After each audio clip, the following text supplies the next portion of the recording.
Abhay, you have submitted sir good your morning. good good morning. Afternoon sir. नहीं, good morning ठीक है अभी। Sir अभी join नहीं हुआ कोई? नहीं नहीं, अभी you are the first one. Good morning sir. Good morning, sir. Okay, so I think we will start because it's already 2 minutes. Okay. Yes sir. Abhay, इसके बाद कौन सा topic? Is there a topic you want me to cover after this is over? Alternating current के बाद?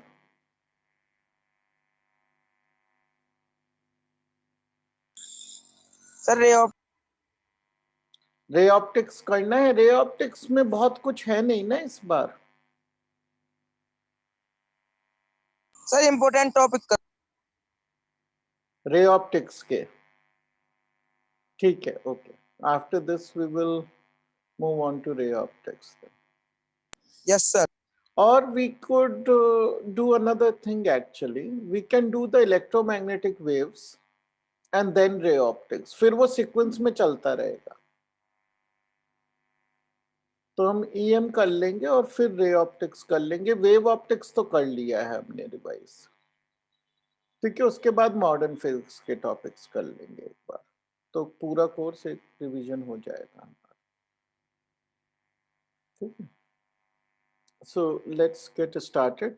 सो जो last question हम discuss कर रहे थे वो ये था कि what are the losses, right? तो हमने देखा कि लॉसेस क्या थे हमारे। रेजिस्टेंस लॉसेस थे, फ्लक्स लीकेज था। फ्लक्स लीकेज के क्या क्या कारण थे? Poor design, okay, and air gaps. ठीक है ना, हम दोनों बोल रहे हैं क्योंकि पुअर डिजाइन किस वजह से है? जैसे कि जिसकी वजह से दोनों के दोनों कॉइल्स दूर हैं। जो फेरोमैग्नेटिक मटेरियल यूज किया गया बहुत अच्छा फेरोमैग्नेटिक नहीं है या समथिंग लाइक दैट, राइट? वो सब डिजाइन डिसीजंस हैं। और एयर गैप्स कैसे? जिस समय जिसने वाइंडिंग की, जिस मैकेनिक ने, ओके, उसने वहां पे एयर गैप्स छोड़ दिए और एयर में जो एक बार फ्लक्स चला गया वो हमारा लीक हो गया। We want it to remain within the core. ठीक है, तो इसके दो कारण होते हैं और इसको फिक्स कैसे हम करते हैं? ओके, इसका जो बेस्ट सॉल्यूशन है, a design where both the coils are concentric. Okay, एक ही कोर पर दोनों को लपेट देना इज द बेस्ट डिजाइन। जो हमने देखा था कि जो कॉमर्शियली अवेलेबल में एक बहुत कॉमन डिजाइन होता है ट्रांसफार्मर का, जो इस तरह से होता है। इधर प्राइमरी कॉइल है, इसी के ऊपर जो है ये सेकेंडरी कॉइल, सेम कोर के ऊपर। ओके, ऑल्दो ये हम पढ़ते वक्त नहीं दिखाते क्योंकि इसमें दोनों कॉइल्स अलग नहीं दिखते हैं, लेकिन कॉमर्शियली ये ज्यादा यूज होता है because of flux leakage issues. Then the next issue is the eddy currents. Okay, can somebody tell me what are eddy currents?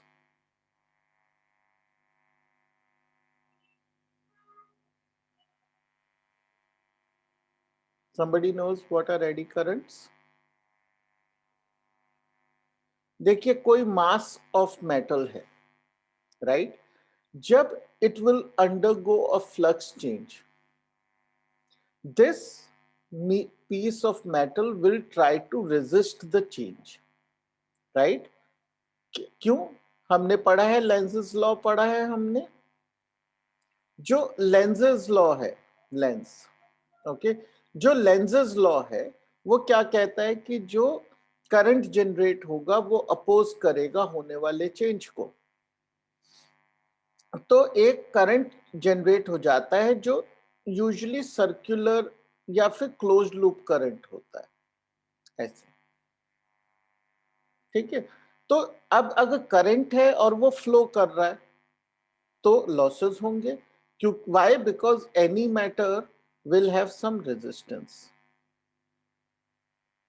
अगर रेजिस्टेंस है तो I square R joules losses हो जाएंगे, ठीक है। तो जो ट्रांसफार्मर है अगर हम उसे कुछ समय बाद छुएं तो केवल उसके जो वायर्स हैं, तो हमने देखिए दो अलग टर्म्स हम यूज कर रहे हैं, रेजिस्टेंस लॉसेस। रेजिस्टेंस लॉसेस किस में हो रहे हैं? वायर्स में हो रहे हैं। Resistance losses are in the wires of the windings, जबकि एडी करंट लॉसेस जो हैं वो भी हैं रेजिस्टेंस के लॉसेस, लेकिन ये किस में हो रहे हैं? कोर में हो रहे हैं ये, ठीक है ना। तो होने को दोनों रेजिस्टेंस लॉसेस हैं, लेकिन जो कोर में हो रहे हैं वो एडी करंट की वजह से हो रहे हैं, आई स्क्वायर आर। बट यहां पे आर किस चीज की रेजिस्टेंस है? Path on the core, okay, current path on the core. जो करंट का पाथ है कोर पर, उसकी जो रेजिस्टेंस है, ऑब्वियसली ये बहुत मुश्किल है मेजर कर पानी, क्योंकि वो वेरियस पाथ्स होते हैं एडी करंट के, ठीक है। तो इसकी वजह से अगर हम वायर्स को छुएंगे वो भी गर्म होंगे। अगर क्वेश्चन कोई पूछ ले कि why are the wires of a transformer hot after usage? Because of the resistance losses. Why is the core getting hot after some time? Okay, उसके दो आंसर्स हैं, और उसका पहला आंसर जो है एडी करंट्स है। एडी करंट्स की वजह से कोर हॉट हो जाती है। It's these R losses in the core.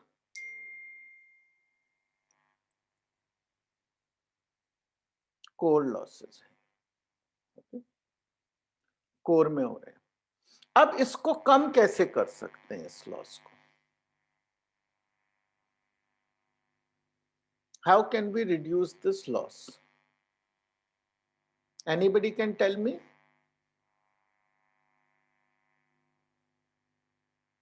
How can we reduce the core losses because of eddy current?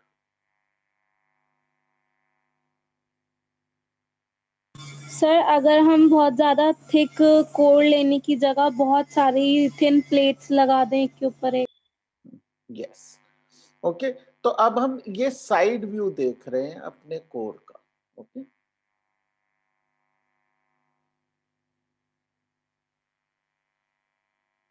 एक ब्लॉक है ना कोर ऐसा, तो उसका मैं ये साइड व्यू दिखा रहा हूं आपको। इस पे ऐसे वाइंडिंग आ रही है,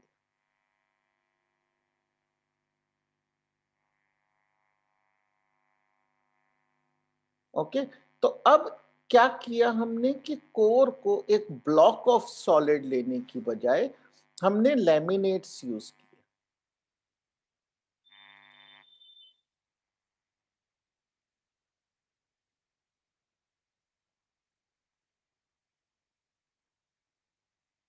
ठीक है, थिन शीट्स को जोड़कर कोर बनाया, ठीक है, ऐसे बना हुआ कोर।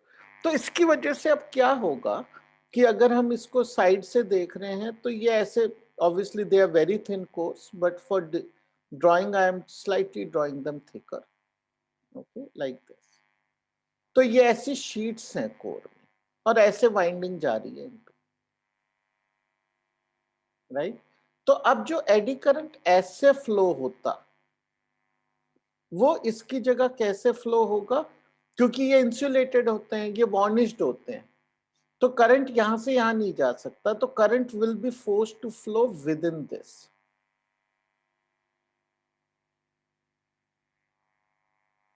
ऐसे फ्लो होगा आपका।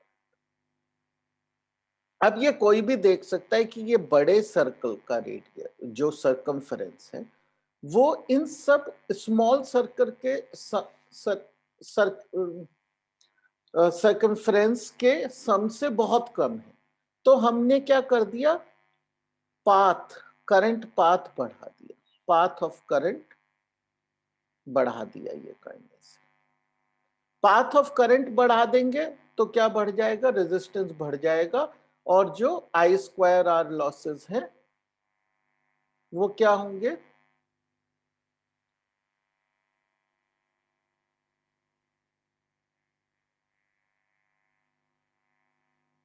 अगर रेजिस्टेंस बढ़ जाएगी तो आई स्क्वायर आर लॉसेस बढ़ जाएंगे या कम हो जाएंगे?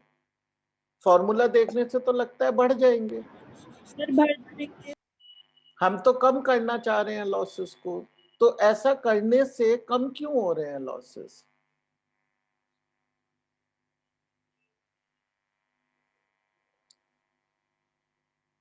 देखिए लिखा क्या होता है, बहुत सारी बुक्स में लिखा होता है कि losses are I square R, और ये कर दिया, लैमिनेट कर दिया, करंट का पाथ बढ़ा दिया, पाथ बढ़ा दिया तो रेजिस्टेंस बढ़ा दी, तो इसका मतलब तो होना चाहिए आई स्क्वायर आर बढ़ गया। तो ये डिजाइन तो काम कर नहीं रहा है, डिजाइन काम नहीं कर रहा है, करता ही होगा, सब लोग करते हैं लैमिनेटेड कोर्स। तो हमारे रीजनिंग में क्या गलती है? ये आई स्क्वायर आर, सर शायद ऐसी लैमिनेटेड शीट्स यूज करने से एडी करंट्स कम हो जाएंगे, बिकॉज एडी करंट्स तो पूरी एक प्लेट पे ही वर्क करते हैं ना। हाँ, तो कम क्यों हो जाएंगे? वो इसलिए कम हो जाएंगे कि जब चेंजिंग फ्लक्स क्या जनरेट करता है, करंट जनरेट करता है या क्या जनरेट करता है? Generates what? Sir EMF. EMF generate करता है। ईएमएफ क्या होता है? पोटेंशियल होता है, राइट? ईएमएफ तो पोटेंशियल डिफरेंस है ना।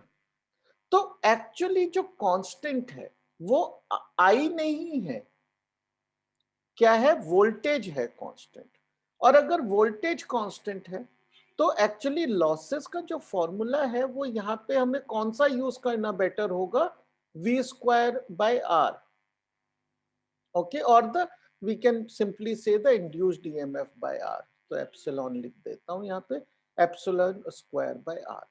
तो जैसे जैसे आर बढ़ेगा तो ये लॉसेस कम होंगे, ओके, क्योंकि करंट फिक्स नहीं है, एडी करंट ही कम हो जाएगा,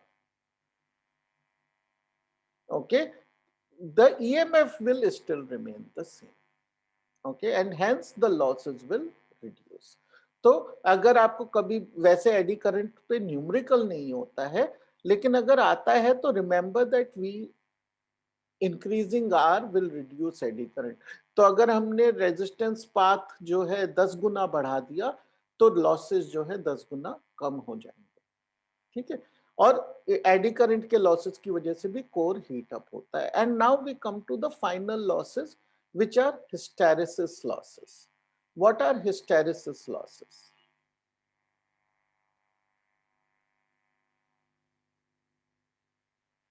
Hysteresis इस बार कोर्स में नहीं है ना, as far as I remember correctly.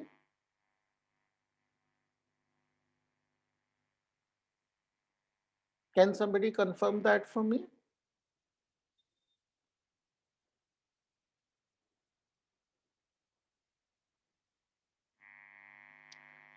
ठीक है, चलिए, अगर कोर्स में नहीं भी है, लेट्स अंडरस्टैंड वेरी रफली व्हाट इज हिस्टेरेसिस। तो क्या होता है कि applied field, magnetising field H, जो किससे प्रोपोर्शनल होती है? करंट से होती है, ठीक है। और जो मैग्नेटिक फील्ड कोर में जनरेट होती है, ठीक है। तो ये तो हो गई हमारी मैग्नेटिक फील्ड, और H होता है मैग्नेटाइजिंग फील्ड, ठीक है। इसको मैग्नेटिक फ्लक्स डेंसिटी भी बोलते हैं, B को, ठीक है ना। ज्यादातर जो अच्छी बुक्स हैं वो फील्ड की जगह उसे मैग्नेटिक फ्लक्स डेंसिटी बोलते हैं ताकि कंफ्यूजन ना हो। तो ये हमने एक कर्व पढ़ा है कि पहले, अगर डिटेल में नहीं भी पढ़ा है, पता होना चाहिए कि जब हम जैसे जैसे H बढ़ाएंगे तो B बढ़ेगा।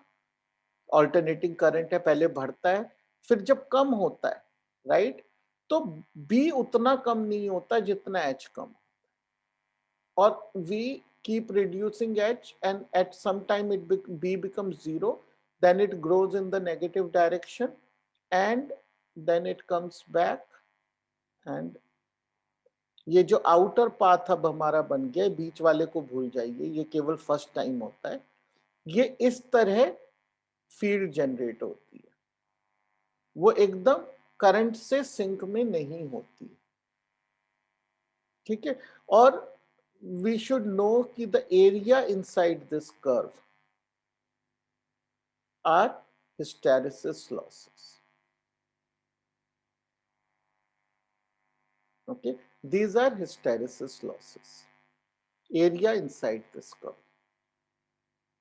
ठीक है, so bigger and thicker this curve is, more hysteresis losses are incurred. तो hysteresis losses को हम कैसे कम कर सकते हैं?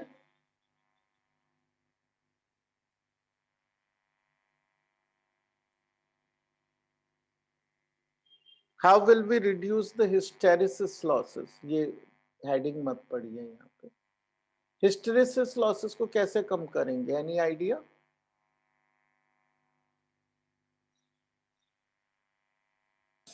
सर एक बार हिस्टेरेसिस लॉस दोबारा बता दीजिए। हाँ ठीक है, तो हिस्टेरेसिस कैसे क्यों होता है? हिस्टेरेसिस, हिस्टेरेसिस का मतलब है lag. Okay, there is a lag between the magnetic field B and the magnetising field.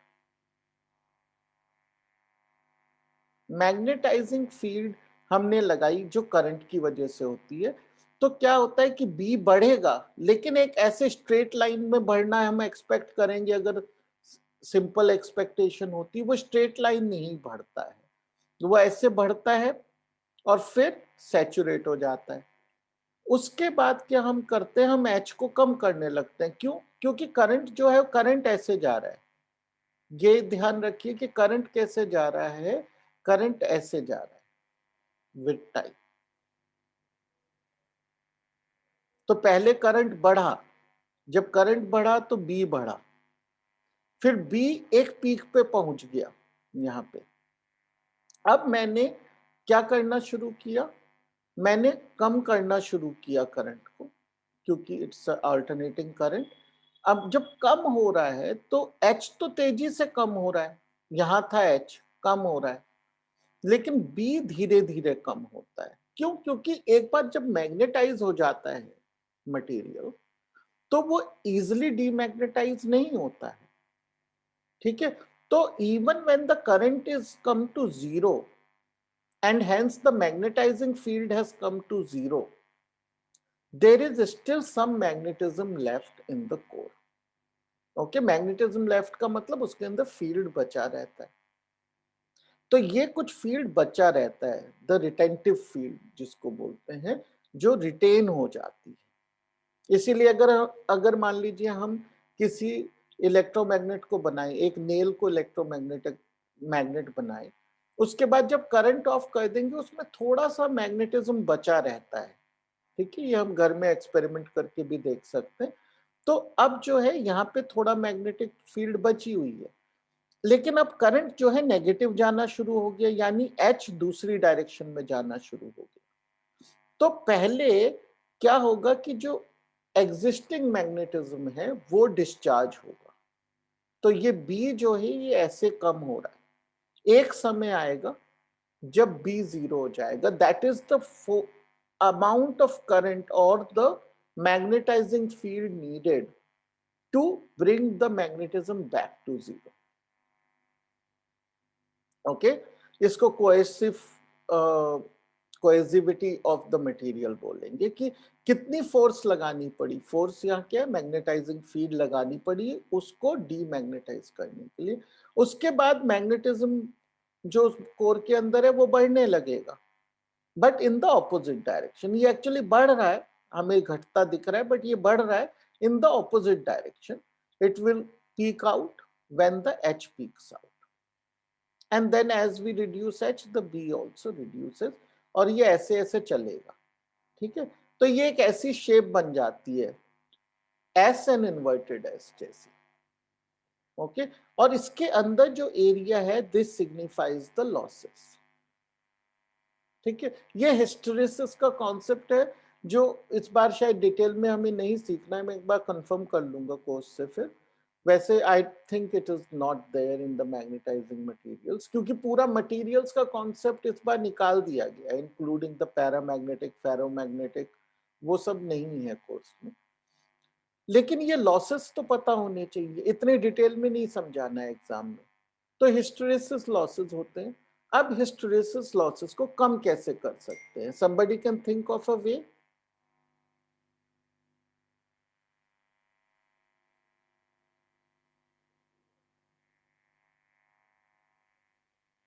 देखिए, हमको अगर हम एक ऐसा मटेरियल चूज करें जिसका हिस्टेरेसिस कर्व ऐसा हो, मान लीजिए,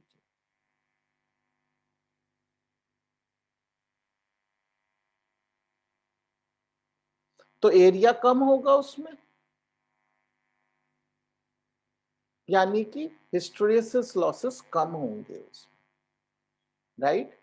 सो हिस्टेरेसिस लॉस किस चीज पे डिपेंडेंट है? they are dependent on the material choice. Material of what? Material of core. Choice of material of core. ठीक है, तो it is choice of material of core. तो हम ऐसा मटेरियल यूज करना चाहिए जो कि इजिली डीमैग्नेटाइज हो जाए, इजिली मैग्नेटाइज हो जाए। इसीलिए जब हम इंग्लिश में लिखते हैं उसको नॉर्मली लिखते हैं soft iron core. Soft iron will have lesser hysteresis losses than harder forms of iron. ठीक है, तो these are the things which we should know about the transformer. Okay, what causes losses and how those losses can be reduced. Okay, और numericals sir के लिए soft iron core इसलिए लेते हैं because उसके पार्टिकल्स हार्ड आयरन कोर से थोड़े ज्यादा लूज होंगे। हाँ, मतलब यहाँ पे देखिए हम क्या करते हैं, जब हम फेरोमैग्नेटिक, हमने इस बार शायद नहीं पढ़ा होगा आपने जब ये क्लास हुई थी, तो फेरोमैग्नेटिक में क्या होता है, डोमेन्स होते हैं, right? It's divided into domains जिनके मैग्नेटिक मोमेंट्स डिसओरिएंटेड होते हैं अलग अलग direction, but within a domain most of the magnetic moments are aligned. ठीक है, ऐसा होता है अगर हम इसको फ्रॉम इसका मैग्नेटिक एनालिसिस करें। फिजिकली कोई डिफरेंस नहीं लगेगा आपको बाहर से सॉफ्ट और हॉट हार्ड आयरन में, राइट? लेकिन अगर हम उसका मैग्नेटिक एनालिसिस करें तो ये इस तरह से है। जब हम इस पे H लगा रहे हैं, यानी मैग्नेटाइजिंग फील्ड इस पे लगा रहे हैं, तो ये इनको दो तरह से चेंज करेगी। या तो ये इस डोमेन को ग्रो करेगी, जो डोमेन इस डायरेक्शन में है एच की, वो ग्रो होंगे, और जो एच की डायरेक्शन में नहीं है, जैसे कि ये नहीं है, ये श्रिंक हो जाएगा। And some domains will also literally rotate. तो ये सब जब होता है, there is a small mechanical change in the piece. Okay, there is a very small mechanical change. It's not like big pieces of iron are moving, but there are at molecular level, at atomic level, small movement happening inside the metal core. ठीक है, तो वो hard में difficult है होना और soft में relatively easy. So what you said is pretty much correct कि सॉफ्ट में वो changes easily हो जाते हैं because it is softer, the particles can relatively move. Okay, so what you said is correct, but this is the complete explanation of that. Okay sir. Okay, okay, so these are the things we should know. Now let's come to there are many uses of transformers, but one key use of transformer is in the transmission of electricity, right? तो ये हमने हमेशा पढ़ा है कि जो आपने देखा होगा जो शहर के बाहर ये ओवरहेड वायर्स जा रहे होते हैं, राइट? स्पेशली जो दूर से आ रहे हैं, जहाँ से इलेक्ट्रिसिटी हमारे शहरों तक आती है, एक्सक्यूज मी सर। या सर जब भी हम वोल्टेज की बात करते हैं, वोल्टेज की अमाउंट की, तो हम हमेशा मोस्टली 11 के मल्टीपल्स में ही क्यों करते हैं? मतलब जैसे मोस्टली बोलते हैं 110 वोल्ट होगा या 220 या 440। हम्म। तो आई हर डोंट, बार मतलब इसका कुछ कॉन्सेप्ट है? नहीं नहीं, इसका कोई कॉन्सेप्ट नहीं है। This is, but the thing is कि there was initially electricity was being used at रफली 220 और 230 वोल्ट, राइट? जो ब्रिटिश, हम ये इनमें से कोई यूज करते थे, राइट? तो अब जो जितने भी स्टैंडर्ड्स हैं वो आप इसको स्टेप अप या स्टेप डाउन करते हो, right? And it's easier for you to have a step up, step down number as a whole number, right? तो यूजुअली इसलिए हम जो है जैसे 110 होगा, 220 होगा, 440 होगा, क्योंकि अगर मान लीजिए मैं इसको अब 500 पे ले जाना चाहूं तो बिल्कुल ले जा सकता हूं, कोई इश्यू नहीं है। लेकिन तब जो ट्रांसफॉर्मर होगा मेरा, वो क्या होगा? दैट विल बी 2.3 रफली, राइट? 2.3 उसका स्टेप अप फैक्टर होगा। So rather than doing that, it will just complicate my complication, calculations. It's better to step it okay up sir, to got it. 440, right? But there is no physical reason for it. Okay, it's okay just sir. convenience of calculation. तो अब ये जो बोलते हैं ना हम high tension wires, right? तो ये हाई टेंशन, यहाँ पे मैकेनिकल टेंशन की बात नहीं करते। High tension means high voltage. The word tension is used for voltage in this case. Okay? तो हाई टेंशन वायर्स बोलते हैं। तो ये हम जानते हैं कि जो ट्रांसमिशन लाइंस में वायर्स यूज होते हैं उनमें बहुत हाई वोल्टेज होती है। तो ये हाई वोल्टेज कैसे जनरेट की जाती है? Using step up transformers. Now the question is why do we do that? Right, this everybody knows. The question is, why do we step up the voltage before transmitting it over long distances?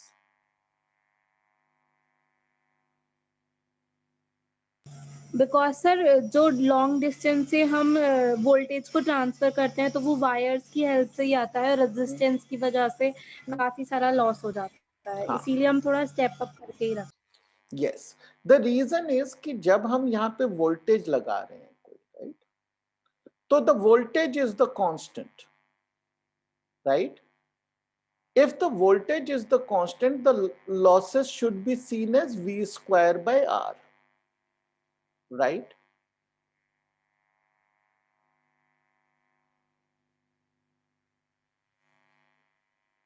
तो अगर हम V को बढ़ा दें,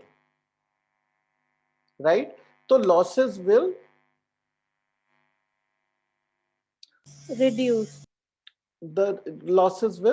be lower if the voltage is high, because the current will become lesser. Okay, the current will become lesser. If the current will become lesser, this will reduce as losses. ठीक है? Okay, so let's do a few questions. After that, this chapter will be over. Conceptually, this chapter is over, right? A series LCR circuit is connected to a 220 volt variable frequency AC supply. If L is equal to 20 millihenry and C is equal to 800 by pi square. Okay, so you look at these kind of numbers, right? You should be used to using these kind of numbers in questions. They are given to just so that your calculations are easier. Okay, 800 by pi square microfarad, and R is equal to 110 ohm. Again, a number like this is used to ease your calculation. Then find the frequency of the source for which average power absorbed by the circuit is maximum, the value of the maximum current amplitude. ठीक है? तो ये पूछ रहा है कि the frequency of the source for which average power absorbed by the circuit okay is maximum. तो ये कैसे पता चलेगा हमें कि एवरेज पावर मैक्सिमम कब होती है?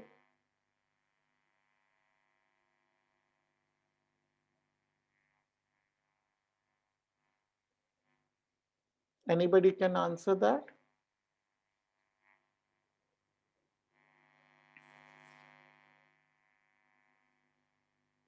How will we find कि एवरेज पावर मैक्सिमम कब होगी?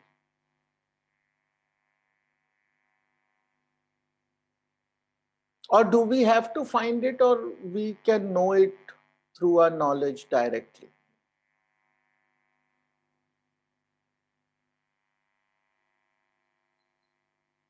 Average power is highest at resonance. ठीक है ना, करंट हाईएस्ट होता है उस समय and the average power is the highest. जो लॉसी पावर है वो हाईएस्ट होती है उस समय, उसी को हम पावर बोलते हैं, राइट। तो अब हाईएस्ट पावर क्या है? रेजोनेंस पे है। तो इसका मतलब ये क्या कह रहा है? केवल रेजोनेंट फ्रीक्वेंसी ढूंढने को कह रहा है। And what is resonant angular frequency? Is 1/√LC, right. तो ये एंगुलर फ्रीक्वेंसी है, याद रखिए, यहां गलती नहीं करनी है हमको। तो निकाल लेते हैं एंगुलर फ्रीक्वेंसी क्या है? 1/L। L is 20 milli henry और ये है 800/π² into 10⁻⁻⁶। ठीक है, तो ये वाला π² अंडर रूट के नीचे है, तो ऊपर आएगा तो पाई रह जाएगा बस। और यहाँ अंडर रूट में क्या बचा हमारे पास?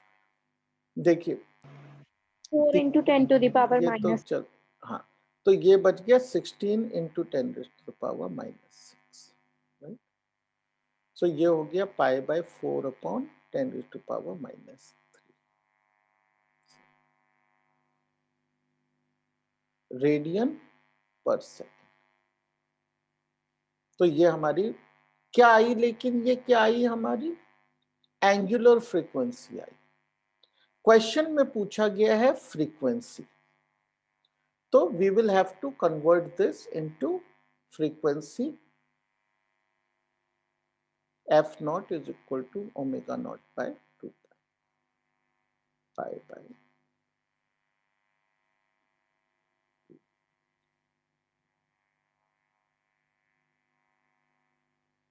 Okay, so ये कैंसिल हो जाएगा, this will become 1/8 into 10⁻⁻3, which is 125 hertz. Now we can write it in hertz. ठीक है, केवल ω0 निकाल के मत छोड़ देना, ध्यान रखना। ठीक है, फ्रीक्वेंसी, एंगुलर फ्रीक्वेंसी, वो वर्ड पे ध्यान दीजिए। The value of maximum current amplitude. ठीक है, ये कैसे निकालेंगे? करंट एम्पलीट्यूड, तो इसने बोला है मैक्सिमम, दो वर्ड्स हैं यहां पे, मैक्सिमम और एम्पलीट्यूड, राइट। तो करंट एम्पलीट्यूड का मतलब होता है IM चाहिए हमें, RMS वैल्यू नहीं चाहिए, पीक वैल्यू चाहिए, और किसकी? जो मैक्सिमम हो।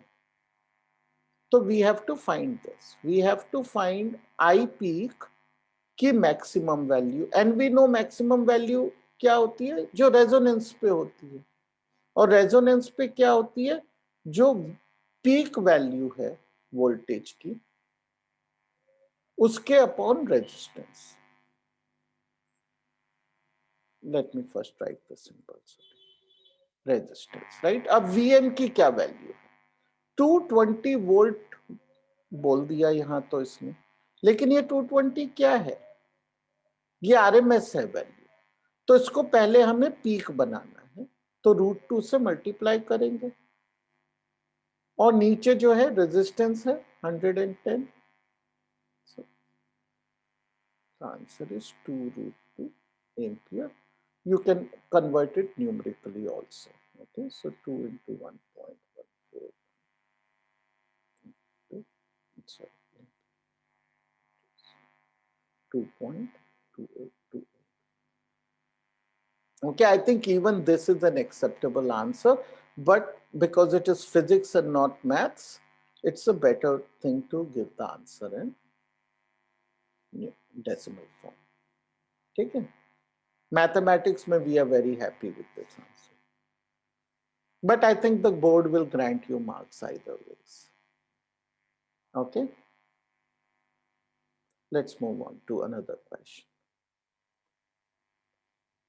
A resistor of 400 ohm,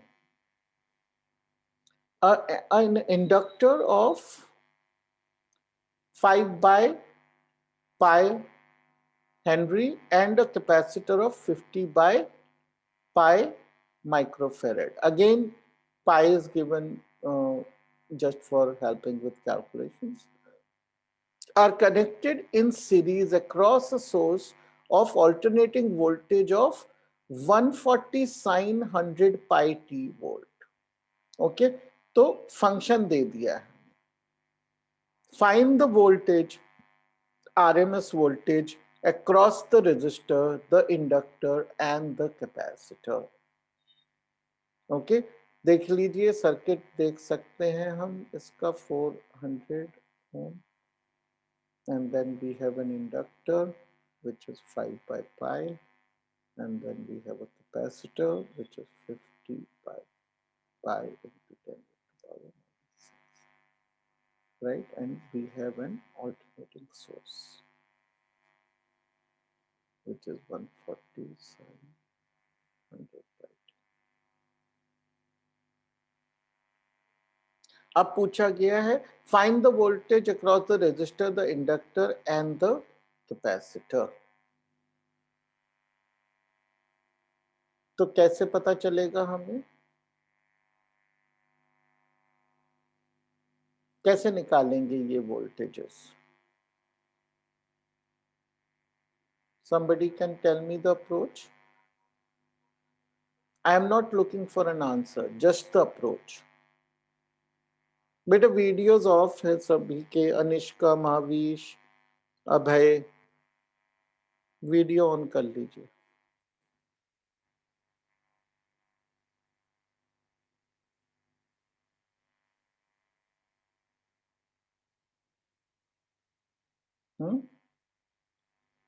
videos on करिए. महावीश, अनिष्का, अभय.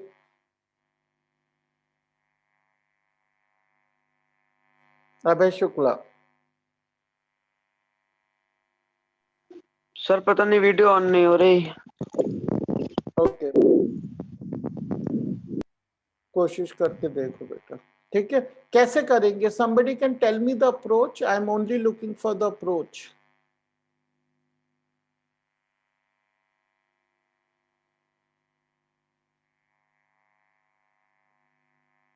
Abhay, if you are telling, I can't hear you.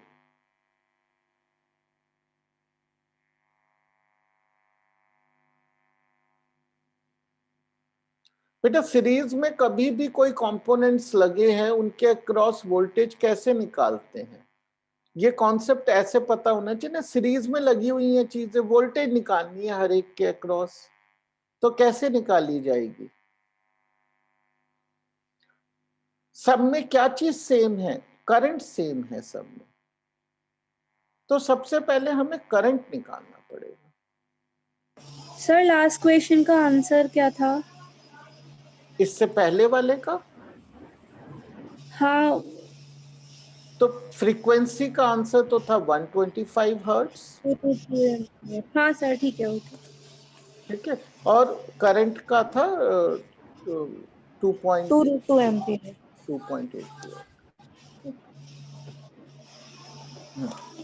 तो अब इसमें हमें करंट निकालना पड़ेगा सबसे पहले, राइट?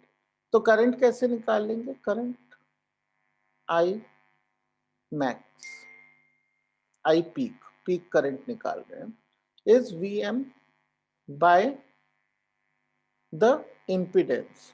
इम्पिडेंस क्या होता है? R² plus